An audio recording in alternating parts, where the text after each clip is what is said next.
नमस्कार दोस्तों। हमारे यूट्यूब चैनल जी के स्टडी में आप सभी का स्वागत है। दोस्तों, अभी तक यदि आपने हमारे चैनल को सब्सक्राइब नहीं किया तो चैनल को सब्सक्राइब कर लें और साथ ही बेल आइकन को प्रेस कर लें, ताकि जैसे ही मैं कोई नया वीडियो अपलोड करूं तो उसका नोटिफिकेशन सबसे पहले आपको मिले। दोस्तों, हम पढ़ रहे हैं मध्य प्रदेश के राष्ट्रीय उद्यान, और राष्ट्रीय उद्यान की यह हमारी दूसरी क्लास है। इस वीडियो का राष्ट्रीय उद्यान का भाग 2 है।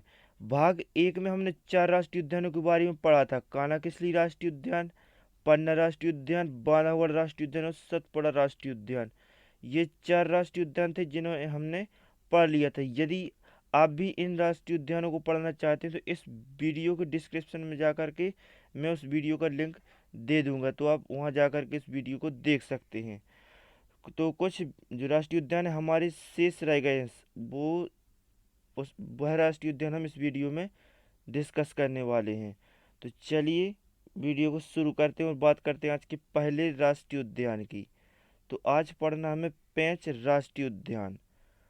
पेंच राष्ट्रीय उद्यान की बात करें तो पेंच राष्ट्रीय उद्यान मध्य प्रदेश के सिवनी और छिंदवाड़ा जिले में फैला हुआ है। तो यह राष्ट्रीय उद्यान है जो मध्य प्रदेश के 2 जिलों में फैला हुआ है। कौन कौन से? सिवनी और छिंदवाड़ा। आपको मैप में भी दिखा दे रहा हूँ एक बार कि कहाँ कहाँ यह फैला हुआ है। तो आपको मैप में दिख रहा होगा सिवनी और छिंदवाड़ा। तो ये है जो ब्लू कलर में है, ये सिवनी, और यहाँ से थोड़ा ये छिंदवाड़ा। इतने में फैला हुआ है क्या? पेंच राष्ट्रीय उद्यान इतने में फैला हुआ है, यानी सिवनी में भी आता है और छिंदवाड़ा में भी आता है। लेकिन यदि आपको प्रश्न में आएगा तो आपसे क्या पूछेगा कि जो यह पेंच राष्ट्रीय उद्यान है किस जिले में फैला हुआ है, तो आपको सिवनी टिक करना है, सिवनी ऑप्शन में रहेगा। ठीक है। तो पेंच राष्ट्रीय उद्यान की स्थापना कब की गई थी? तो 1975 में की गई थी। पेंच राष्ट्रीय उद्यान की स्थापना 1975 में, और बाद में 1992 में इसे क्या प्रोजेक्ट टाइगर में शामिल कर लिया गया था। प्रोजेक्ट टाइगर में कब शामिल किया गया था पेंच राष्ट्रीय उद्यान को? तो 1992 में किया गया था। और पेंच राष्ट्रीय उद्यान की स्थापना पूछे कब की गई थी, तो 1975 में की गई थी पेंच राष्ट्रीय उद्यान की स्थापना। इसका क्षेत्रफल कितना है पेंच राष्ट्रीय उद्यान का? तो पेंच राष्ट्रीय उद्यान का क्षेत्रफल 293 वर्ग किलोमीटर है। तो आपको सभी राष्ट्रीय उद्यानों का जो स्थापना दिवस है, स्थापना याद रखनी कि किस सन में उस राष्ट्रीय उद्यान की स्थापना की गई थी, और उसका क्षेत्रफल कितना है, और वह मध्य प्रदेश के किस जिले में है। ये 3 चीज़ें तो आपको बहुत अच्छे से याद रखनी है। ठीक है। और उस राष्ट्रीय उद्यान में क्या खास है जो परीक्षा की दृष्टि से महत्वपूर्ण है, वह भी आपको याद रखना। ठीक है। तो पेंच राष्ट्रीय उद्यान में क्या है? मोगली लैंड बनाया जा रहा है। क्या बनाया जा रहा है? Mowgli land. एक एक सीरियल आता था टीवी पे, आपने देखा होगा, मोगली वाला, जंगल बुक। तो जो मोगली लैंड है इसी राष्ट्रीय उद्यान में बनाया जा रहा है। किस पेंच राष्ट्रीय उद्यान में मोगली लैंड। आपसे पूछा जाएगा कि मोगली लैंड किस राष्ट्रीय उद्यान में है, तो पेंच राष्ट्रीय उद्यान में है। ठीक है। और जो पेंच राष्ट्रीय उद्यान का नाम बदल दिया गया है, तो अब क्या कर दिया गया है इसका नाम? तो इसका नाम बदलकर इंदिरा प्रियदर्शनी राष्ट्रीय उद्यान कर दिया है। अब आपको क्या लिखाएगा? पेंच राष्ट्रीय उद्यान बहुत कम लिखा मिलेगा। आपको क्या लिखा मिलेगा? इंदिरा प्रियदर्शनी राष्ट्रीय उद्यान लिखा मिलेगा कि इंदिरा प्रियदर्शनी राष्ट्रीय उद्यान किस जिले में है, इसकी स्थापना कब की गई थी, और इसका क्षेत्रफल कितना है। ठीक है। तो इतना पढ़ना है हमें पेंच राष्ट्रीय उद्यान के बारे में। अगला राष्ट्रीय उद्यान है हमारा माधव राष्ट्रीय उद्यान। तो माधव राष्ट्रीय उद्यान कहाँ है? तो माधव राष्ट्रीय उद्यान मध्य प्रदेश के शिवपुरी जिले में है। कहाँ है? तो शिवपुरी जिले में है। ठीक, आपको मैप में भी दिखा दे रहा हूँ एक बार कहाँ पे है। आप उस मैप में शिवपुरी दिख रहा होगा मध्य प्रदेश में। कहाँ है? ग्वालियर के नीचे है शिवपुरी। तो शिवपुरी में कौन सा राष्ट्रीय उद्यान है? माधव राष्ट्रीय उद्यान यहाँ है शिवपुरी में। ठीक है। तो इस राष्ट्रीय उद्यान की स्थापना की बात करें कि इस राष्ट्रीय उद्यान की स्थापना कब की गई थी, माधव राष्ट्रीय उद्यान की, तो माधव राष्ट्रीय उद्यान की स्थापना 1958 में की गई थी। कब की गई थी? 1958 में की गई थी माधव राष्ट्रीय उद्यान की स्थापना। ठीक है। और इसका क्षेत्रफल कितना है? तो माधव राष्ट्रीय उद्यान का क्षेत्रफल 337 वर्ग किलोमीटर है। कितना है? 337 वर्ग किलोमीटर है माधव राष्ट्रीय उद्यान का क्षेत्रफल। और इसी राष्ट्रीय उद्यान में जॉर्ज कैसल भवन स्थित है। एक पहाड़ी पर एक भवन का निर्माण किया गया जिसे हम क्या कहते हैं? जॉर्ज कैसल भवन। तो पूछता है आपसे कि जॉर्ज कैसल भवन या जॉर्ज कैसल का किला कहाँ बना हुआ है, तो शिवपुरी के माधव राष्ट्रीय उद्यान में बना हुआ है जॉर्ज कैसल भवन या जॉर्ज कैसल का किला। ठीक है। और इस राष्ट्रीय उद्यान से मुंबई आगरा राष्ट्रीय राजमार्ग निकलता है। कौन सा निकलता है राजमार्ग? तो मुंबई आगरा राष्ट्रीय राजमार्ग, इसे हम NH7 नेशनल हाईवे 7 भी कहते हैं।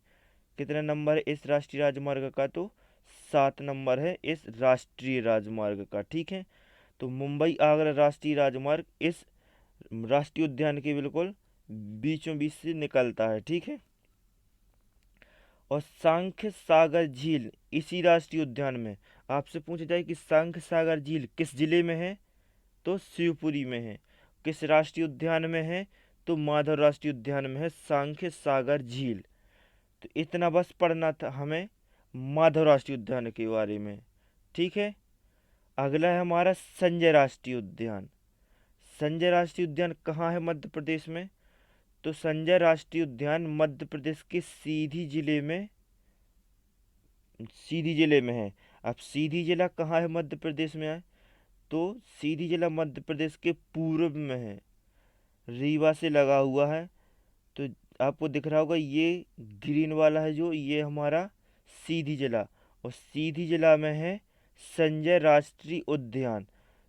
सीधी जिला में कहाँ? यहाँ पर है। थोड़ा सा ये छत्तीसगढ़ में भी चला जाता है संजय राष्ट्रीय उद्यान। ठीक है। तो यहाँ है हमारा संजय राष्ट्रीय उद्यान। अब संजय राष्ट्रीय उद्यान की स्थापना की बात करें कि संजय राष्ट्रीय उद्यान की स्थापना कब की गई थी, तो संजय राष्ट्रीय उद्यान की स्थापना 1981 में की गई थी। कब की गई थी? 1981 में की गई थी संजय राष्ट्रीय उद्यान की स्थापना। और इसके क्षेत्रफल की बात करें कि संजय राष्ट्रीय उद्यान का क्षेत्रफल कितना है, तो संजय राष्ट्रीय उद्यान का क्षेत्रफल है 466 वर्ग किलोमीटर। कितना है? 466 वर्ग किलोमीटर। और संजय राष्ट्रीय उद्यान को प्रोजेक्ट टाइगर में कब शामिल किया गया था? स्थापना तो इसकी 1981 में की गई थी और 2008 में इसे प्रोजेक्ट टाइगर में शामिल किया गया था। आपसे ये प्रश्न तो पूछा जाएगा कि कौन सा राष्ट्रीय उद्यान बाघ परियोजना या प्रोजेक्ट टाइगर में कब शामिल किया गया था और कब इसकी स्थापना की गई थी, और यह मध्य प्रदेश में कहाँ है और इसका क्षेत्रफल। तो आपको इतना तो याद रखना ही है हर राष्ट्रीय उद्यान के बारे में। ठीक है। तो इस राष्ट्रीय उद्यान को क्या है, इस राष्ट्रीय उद्यान का जो कुछ भाग है छत्तीसगढ़ में आता है। अभी मैंने बताया था कि जो संजय राष्ट्रीय उद्यान है इसका कुछ भाग छत्तीसगढ़ में भी है। तो छत्तीसगढ़ में इस राष्ट्रीय उद्यान को किस नाम से जाना जाता है, तो संजय राष्ट्रीय उद्यान को छत्तीसगढ़ में घासीदास राष्ट्रीय उद्यान के नाम से जाना जाता है। किस नाम से जाना जाता है? घासीदास राष्ट्रीय उद्यान के नाम से जाना जाता है। तो इतना पढ़ना है हमें संजय राष्ट्रीय उद्यान के बारे में। अगला है हमारा जीवाश्म राष्ट्रीय उद्यान। तो जीवाश्म राष्ट्रीय उद्यान कहाँ है, तो जीवाश्म राष्ट्रीय उद्यान मध्य प्रदेश के डिंडोरी जिले में है। कहाँ पे है? डिंडोरी जिले में है। अब मध्य प्रदेश का ये डिंडोरी जिला कहाँ है मध्य प्रदेश में, तो डिंडोरी जिला भी मध्य प्रदेश के पूर्व में है और इसकी सीमा छत्तीसगढ़ से लगी हुई है डिंडोरी जिले की। आपको मैप में दिख रहा होगा ये है डिंडोरी जिला, और डिंडोरी को जिला मंडला से अलग करके डिंडोरी को जिला बनाया गया था। ठीक है। तो डिंडोरी की जो सीमा की बात करें तो छत्तीसगढ़ के साथ लगी हुई है डिंडोरी की जिला सीमा। ठीक है, तो कौन सा राष्ट्रीय उद्यान है डिंडोरी में? जीवाश्म राष्ट्रीय उद्यान है डिंडोरी में। अब जीवाश्म राष्ट्रीय उद्यान की स्थापना कब की गई थी? तो जीवाश्म राष्ट्रीय उद्यान की स्थापना 1968 में की गई थी। यह बहुत महत्वपूर्ण राष्ट्रीय उद्यान है। कौन सा? जीवाश्म राष्ट्रीय उद्यान। यहाँ से प्रश्न तो आता है, कान्हा किसली राष्ट्रीय उद्यान हो गया और जीवाश्म राष्ट्रीय उद्यान हो गया। इससे तो प्रश्न आता ही आता है। तो कब की गई थी जीवाश्म राष्ट्रीय उद्यान की स्थापना? 1968 में की गई थी। ठीक है, इसका क्षेत्रफल कितना है? तो 0.27 वर्ग किलोमीटर है। यानी इसका क्षेत्रफल सबसे कम है, इसलिए मध्य प्रदेश का सबसे छोटा राष्ट्रीय उद्यान है। कौन सा?